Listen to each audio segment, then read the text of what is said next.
आदरणीय माननीय सांसद संजय सिंह नेता। संजय भैया जिंदाबाद, संजय भैया जिंदाबाद।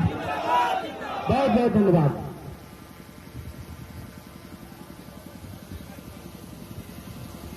एक बार जोरदार नारा लगाएंगे, भारत माता की इंकलाब, आम आदमी पार्टी, अरविंद केजरीवाल।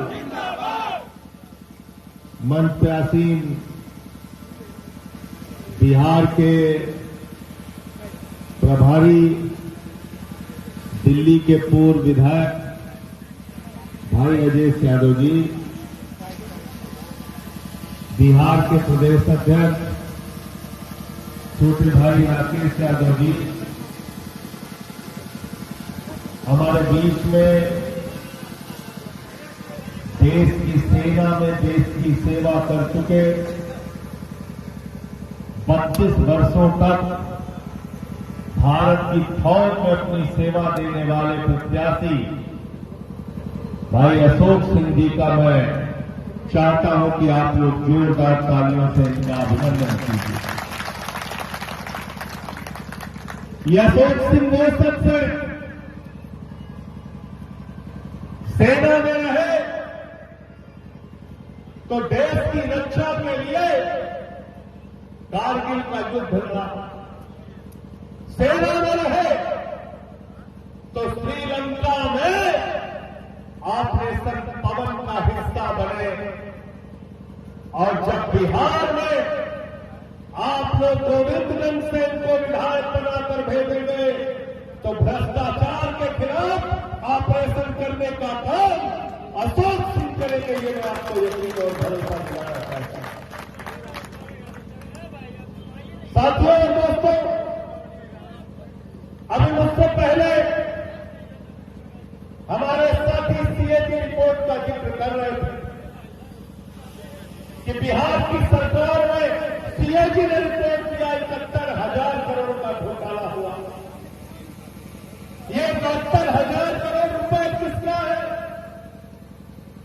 ये पैसा जो स्कूल के काम में आता, ये पैसा जो अस्पतालों के विकास के काम में आता, ये पैसा जो आपके गांव के सड़कों के विकास में काम आता, ये पैसा जो उद्योग धंधे लगाने के काम में आता, ये पैसा जो बिहार के नौजवानों को रोजगार देने के काम में आता, उसका 71,000 करोड़ रुपए नीतीश कुमार की भारतीय जनता पार्टी जेडीयू की सरकार ने डकर लिया। इसका एक एक रुपए का हिसाब आपको लेना है, और उसके लिए कौन चाहिए विधानसभा में? उसके लिए लुटेरों को मत भेजना, उसके लिए फौज में काम करने वाला, देश की सेवा करने वाला भाई अशोक सिंह जब ये जाएंगे तो आपके लिए पूछेंगे। यहां मुझे पता चला लोक जनशक्ति पार्टी का प्रत्याशी था। लोक जनशक्ति, न लोक है, न जन है, न शक्ति है, लेकिन नाम है लोक जनशक्ति। आज लोक, जन और जनता की शक्ति अगर किसी के पास है तो हमारे कैंडिडेट अशोक कुमार जी के पास है। इनका साथ दीजिए, और अगर अच्छे और ईमानदार लोग विधानसभा में नहीं पहुंचेंगे तो याद रखिएगा, कोई आपकी आवाज उठाने वाला नहीं होगा, कोई रोजगार का सवाल पूछने वाला नहीं होगा, कोई यही नहीं पूछेगा कि गोविंदगंज के सरकारी स्कूल ठीक क्यों नहीं हुए, अस्पताल ठीक क्यों नहीं हुए, थाने में भ्रष्टाचार बंद क्यों नहीं हुआ, राशन कार्ड बनवाने के लिए रिश्वत क्यों देनी पड़ती है, थाने में एफआईआर दर्ज कराने के लिए रिश्वत क्यों देनी पड़ती है, बच्चे का दाखिला करवाने के लिए रिश्वत क्यों देनी पड़ती है। कोई आपसे सवाल नहीं पूछेगा, कोई विधानसभा में आपके मुद्दे नहीं उठाएगा। अगर आप चाहते हैं कि आपके मुद्दे बिहार की विधानसभा में गूंजे तो आप ऐसे सेना में काम करने वाले, ईमानदार, देश की सेवा करने वाले हमारे कैंडिडेट भाई अशोक को वहां पर भेजने का काम कीजिए।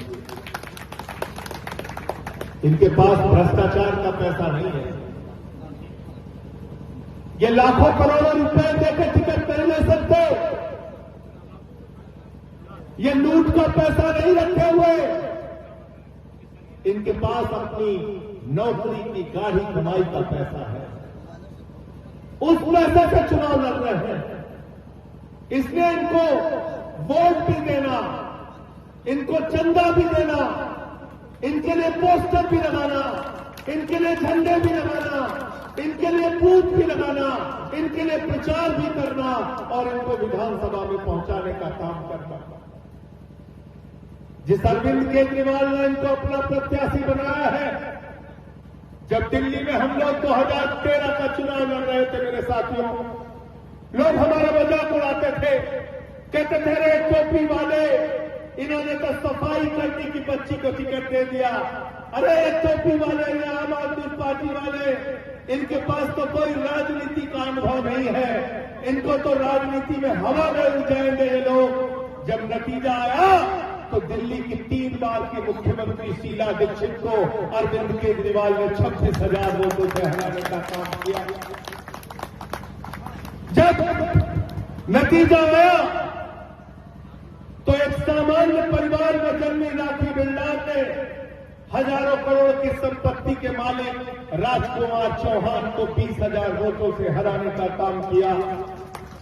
जब नतीजा आया तो अखिलेश त्रिपाठी हो या संजीव झा, ऐसे तमाम प्रत्याशी दिल्ली के अंदर जिनके पास 1 रुपए भी नहीं था चुनाव लड़ने के लिए, उनको जनता ने चंदा भी दिया, नोट भी दिया, वोट भी दिया और विधानसभा में पहुंचाने का काम किया।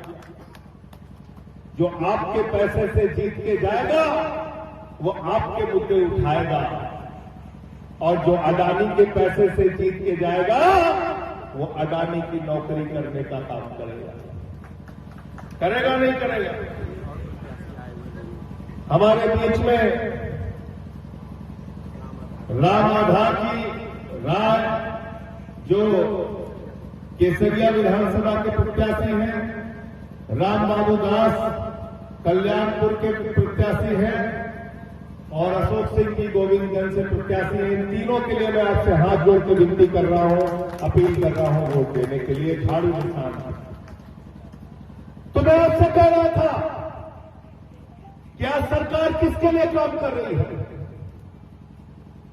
अभी मोदी जी आए थे बिहार में प्रचार करने के लिए, आए थे कि नहीं आए थे? सुना उनका भाषण? क्या बोले मोदी जी? मोदी जी कहने लगे बिहार के नौजवानों चिंता मत करना, रील बना के बेटा रोजगार करो। बोले नहीं बोले?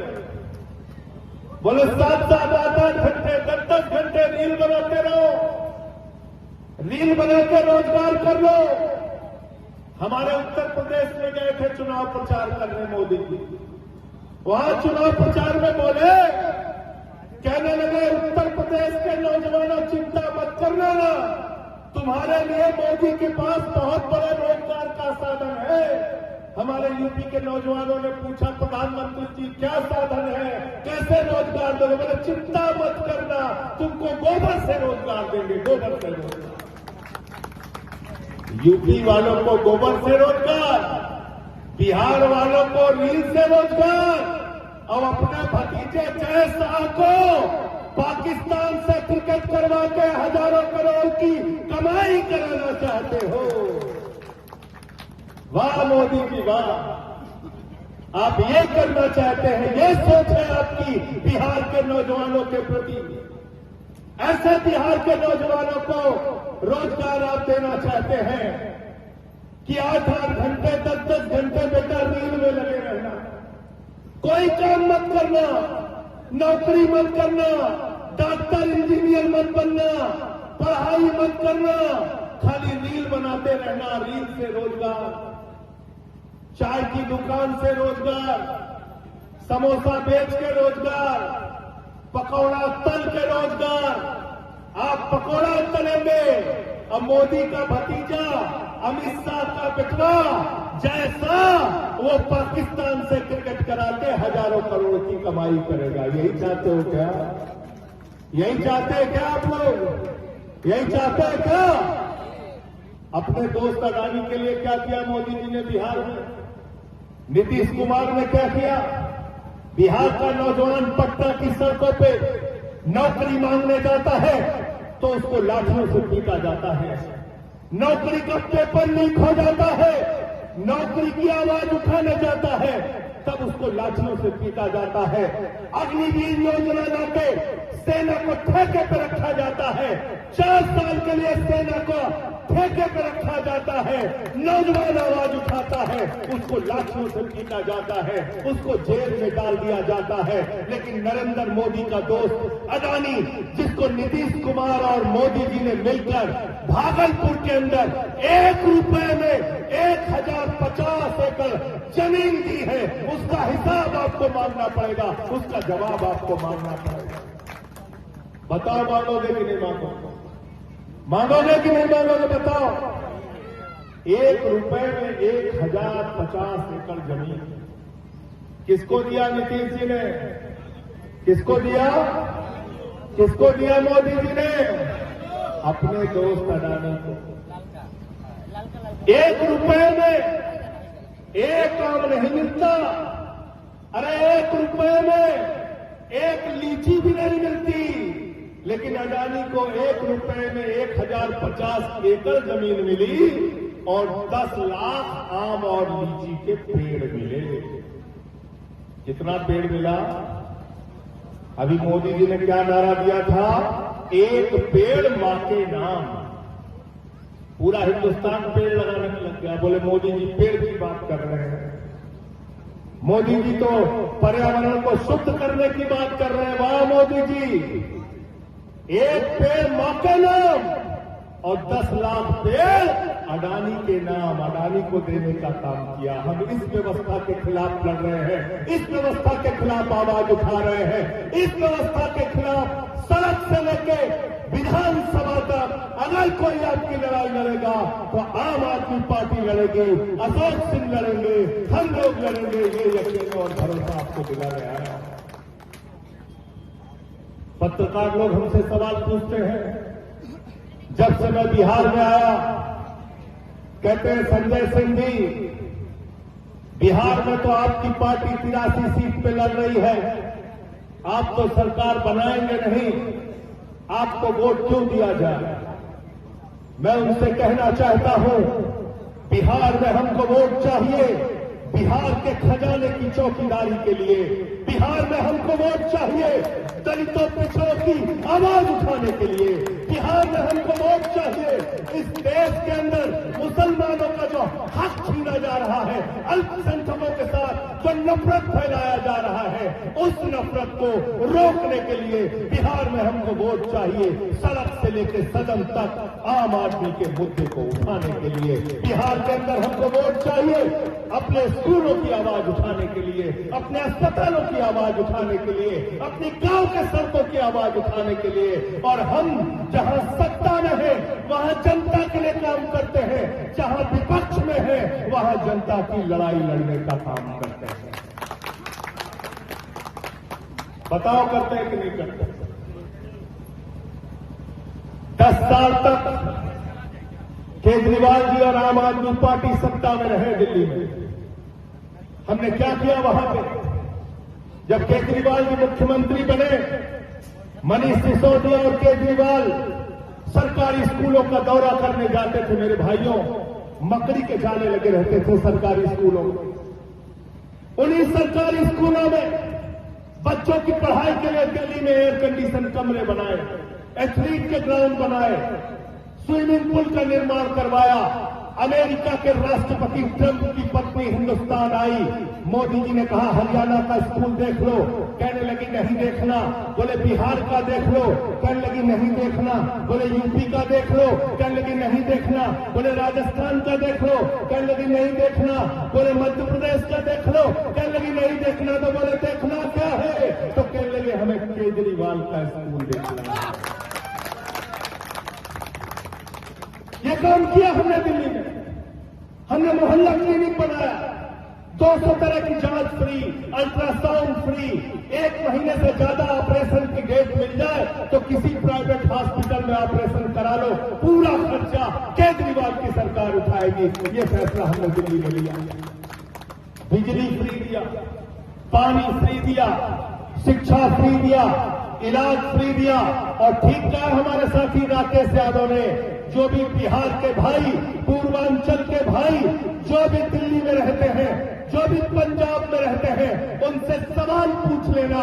उनके घर तो हमने रोशन किए, लेकिन उनसे 1 भी रुपए उसकी कीमत नहीं ली मेरे भाइयों। उनके लिए हमेशा काम किया, उनके बच्चों के लिए काम किया। जहां सत्ता में है, जनता के लिए काम किया। पंजाब में सत्ता में है, भगवंत मान जी की सरकार ने बिजली फ्री किया। जिन नहरों में 30-30 साल तक पानी नहीं आता था, वहां पानी पहुंचाने का काम किया। जिन नौजवानों को नौकरियां नहीं मिल रही थी, उनको रोजगार देने का काम किया। हमसे लोग पूछते हैं, सत्ता में तो काम किया, विपक्ष में क्या करेंगे? तो मैं उनसे वही कहता हूं, 22 एमएलए हमारे दिल्ली में हैं। 8 महीने में भारतीय जनता पार्टी ने दिल्ली को बर्बाद कर दिया। बिहार के लोगों की झुग्गियां तोड़ी, उनके मकान तोड़े, उनके दुकान तोड़े। उनसे लड़ने का काम आम आदमी पार्टी ने किया, हमारे विधायकों ने। गुजरात के अंदर हमारे 5 विधायक हैं। उन 5 विधायकों ने भारतीय जनता पार्टी की सरकार की नाक में दम करके रखा है। हमारे 5 विधायकों को पकड़ के जेल में डाला गया। क्यों? जनता की आवाज उठाने के लिए। आदिवासी समाज से आने वाले चेतन बसेवा, 2 बार उनको बीजेपी की सरकार ने जेल में डाला, लेकिन वो जनता के लिए लड़ाई लड़ रहे हैं, पिछड़े के लिए, दलित के लिए, शोषित के लिए, वंचित के लिए। उनकी लड़ाई लड़ने का काम कर रहे हैं। आज गोवा के अंदर हमारे 2 विधायक हैं, ऐसी लड़ाई लड़ते हैं, ऐसा काम करते हैं जनता के लिए, वो पूरे देश के लिए उदाहरण है। और जम्मू कश्मीर, देश के बिल्कुल कोने में, वहां हमारा एक विधायक है मेहराज मलिक, आज वो पीए से लगा हुआ है, उसके ऊपर जेल में है, लेकिन वो जनता की लड़ाई लड़के जेल में गया है। हमें फक्र है, हमें इस बात का गर्व है। और आपको बताने की जरूरत नहीं है, आपका ये भाई, आपका ये बेटा देश की संसद में है। केजरीवाल जी ने वहां मुझे भेजा है। 10 हमारे सांसद राज्यसभा में है, 3 हमारे सांसद लोकसभा में है। मोदी की सरकार के खिलाफ आंख में आंख डालकर कोई बात करता है तो आम आदमी पार्टी बात करती है सदन के अंदर। ये भी आपको बताने की जरूरत नहीं है। इसलिए मैं तो आपसे कहना चाहता हूं, हमारे इस फौजी को भेजकर देखो, जैसे कारगिल का युद्ध इन्होंने लड़ा, ऐसे ही युद्ध भ्रष्टाचार के खिलाफ बिहार के अंदर लड़ने का काम अशोक भाई करेंगे। मैं यकीन दिलाना चाहता हूं आपको, मैं भरोसा दिलाना चाहता हूं। और किन पार्टियों के चक्कर में फंसे हो आप? ये कौन है बीजेपी वाले? ये कौन है एनडीए की पार्टियां? और क्यों नीतीश कुमार जी इनका साथ देते हैं? क्यों चिराग पासवान इनका साथ देते हैं? ये कौन सी पार्टी है जिसके पीछे आप चल रहे हैं? ये कौन से नेता है जिनके पीछे आप नारे लगा रहे हैं?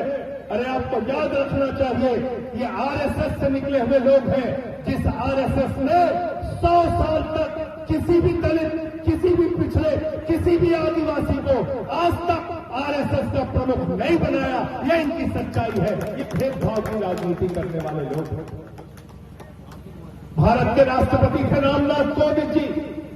मंदिर का शिलान्यास रखा गया अयोध्या में प्रभु श्री राम के मंदिर का। मोदी जी गए, योगी जी गए, योगी जी के साथ वहां की राज्यपाल आनंदीबेन पटेल गई, लेकिन प्रधानमंत्री के साथ श्री रामनाथ कोविंद जी नहीं गए, क्योंकि देश के राष्ट्रपति थे लेकिन दलित समाज से थे। मंदिर का उद्घाटन हुआ, योगी जी गए, आनंदीबेन पटेल गई, मोदी जी गए, लेकिन मौजूदा राष्ट्रपति श्रीमती द्रौपदी मुर्मू जी नहीं गई, क्योंकि वो आदिवासी समाज से आती है। याद रखना, ये नफरत करने वाले, ये भेदभाव करने वाले, ये अछूत और झूठ की बात करने वाले लोग हैं। इनको इस बार चुनाव में अपने वोट की ताकत से जवाब देना है। और इनकी गंदी राजनीति पे क्या चलाना है, क्या चलाना है, क्या चलाना है? हाथ उठा के बोलिए पीछे से, क्या चलाना है, क्या चलाना है, क्या चलाना है? और झाड़ू बहुत काम की चीज होती है। घर की सफाई करनी हो तो क्या चाहिए? जोर से बोलिए भाई, लगेगी आवाज बिहार से आ रही है। घर की सफाई करनी है तो क्या चाहिए? गांव की सफाई करनी है तो क्या चाहिए? अरे मोहल्ले की सफाई करनी है तो क्या चाहिए? अरे जिले की सफाई करनी है तो क्या चाहिए? बिहार की सफाई करनी है तो क्या चाहिए? और देश की सफाई करनी है तो क्या चाहिए? और किसी के दिमाग पे भूत सवार हो जाए तो भूत उतारने के लिए क्या चाहिए? देख ले आवाज नहीं है? जब भूत सवार हो जाता है किसी को तो 4 लोग उसकी टगरी पकड़ के गांव में उठा के लेके जाते हो ओझवा के पास। ओझवा उसको मार झाड़ू उसका भूत। तो सत्ता में बैठे हुए जो लोग हैं, इनके दिमाग पर जो भूत सवार है, झाड़ू मार मार के उनका भूत उतारने का काम आपको करना है। करोगे कि नहीं करोगे? और अगर नहीं किया तो आप देख रहे हैं ना बिहार की हालत। 24 घंटा हुआ मुझे आए, जैसे पहुंचा पता चला सिवान में दरोगा ने गर्दन काट के और खेत में लाश पड़ी। फिर होटल में पहुंचा पता चला अनंत सिंह दुलार चंद यादव का फिर वहां पे गोलीबारी हो रही है, दुलार चंद यादव की हत्या हो गई। फिर पता चला उनकी मृत लाश को लेकर जब जाया जा रहा है वहां गोलीबारी हो रही। मैं पूछना चाहता हूं, जो लाइसेंस होता है सरकार की तरफ से दिया जाता है, सरकार की ओर से लाइसेंस मिलता है हथियार रखने का। सरपंच का चुनाव होता है तो हथियार थाने में जमा हो जाता है, विधानसभा का चुनाव होता है तो हथियार थाने में जमा हो जाता है। तो ये हथियार जब थाने में जमा हो जाता है तो हथियार कैसे चल रहा है? कैसे अनंत सिंह और सूरजभान सिंह और दुलार चंद यादव का जो मामला पूरा सामने आया है लड़ाई झगड़े का, कौन सा हथियार वहां पर इस्तेमाल हो रहा है? कौन पूछेगा? कौन है चुनाव आयोग? चुनाव आयोग तो लगा हुआ है भारतीय जनता पार्टी की दलाली करने में। चुनाव आयोग तो लगा हुआ है एनडीए की दलाली करने में। SIR SIR SIR. हमने कहा भाई एसआईआर क्या है? कहने लगे बिहार के लोगों से कह रहे हैं अपना सर्टिफिकेट लाइए, अपने बाबूजी का सर्टिफिकेट लाइए, अपने दादा का सर्टिफिकेट लाइए, अपने दादी का सर्टिफिकेट लाइए, अपने फुफ्फा का सर्टिफिकेट लाइए, अपने फूफी का सर्टिफिकेट लाइए। एसआईआर। मोदी जी आज तक अपनी डिग्री नहीं दिखा पाए और बिहार के लोगों से कह रहे हो कागज लाओ कागज लाओ कागज लाओ। कागज लाएंगे हम लोग, कागज लाएंगे। जहां बाढ़ आया हुआ है कागज लाएंगे।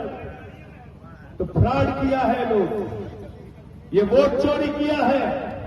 हमने सुना था गहना चोर होते हैं, स्कूटर चोर होते हैं, बाइक चोर होते हैं, कार चोर होते हैं। ये मोदी की पार्टी आई है तो वोट चोर पैदा हो गए। वोट चोर, वोट चोर। 80 लाख वोट बिहार का चुरा लिया, 80 लाख वोट बिहार का चुरा लिया। 80 lakh vote, 5 lakh vote duplicate तैयार कर दिया। 1 लाख वोट में नाम नहीं है, काका काका चाचा दादा दादा दादा नाम। ये वोट तैयार हो रहा है, ये वोटर लिस्ट बन रहा है। मैंने पूछा क्यों कर रहे हो? मोदी जी ने कहा घुसपैठिया पकड़ना है, अमित शाह ने कहा बांग्लादेशी पकड़ना है, चुनाव आयोग ने कहा रोहिंग्या पकड़ना है। मैंने कहा कर लिया एसआईआर। कितना बांग्लादेशी पकड़ा भाई, कितना रोहिंग्या पकड़ा, कितना घुसपैठिया पकड़ा? तो आवाज बंद हो गई, मुंह में दही जम गई। अब ज्ञानेश कुमार बोल ही नहीं रहे हैं तो हमने पता किया पता चला कितना मिले विदेशी नागरिक बिहार में? मात्र 315, जिसमें 78 मुसलमान हैं और बाकी सब नेपाल के हिंदू हैं। 78 मुसलमान, बाकी नेपाल के हिंदू, 315 लोग विदेशी नागरिक पकड़ने के लिए 8 करोड़ 22 लाख लोगों को तुमने परेशान किया मोदी जी।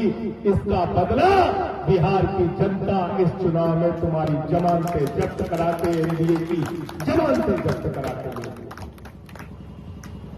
इसलिए साथियों दोस्तों, अंत में इन्हीं लाइनों के साथ कि अमन बिक रहा है, चमन बिक रहा है, गरीबों के तन का कफन बिक रहा है, बाजारों में बहनों का तन बिक रहा है, और यारों बुरा न मानो तो कह दो, इन बेईमानों के हाथों वतन बिक रहा है, इन बेईमानों के हाथों वतन बिक रहा है। वतन का सौदा करने वाले, आपकी जमीनों को बेचने वाले, आपको लूटने वाले लोगों को इस बार के चुनाव में झाड़ू पे बटन दबा के जवाब दीजिए। बहुत बहुत शुक्रिया, बहुत बहुत धन्यवाद। इनकलाब आम आदमी पार्टी, इनकलाब आम आदमी पार्टी, झाड़ू निशान, झाड़ू निशान, झाड़ू निशान। बहुत बहुत शुक्रिया।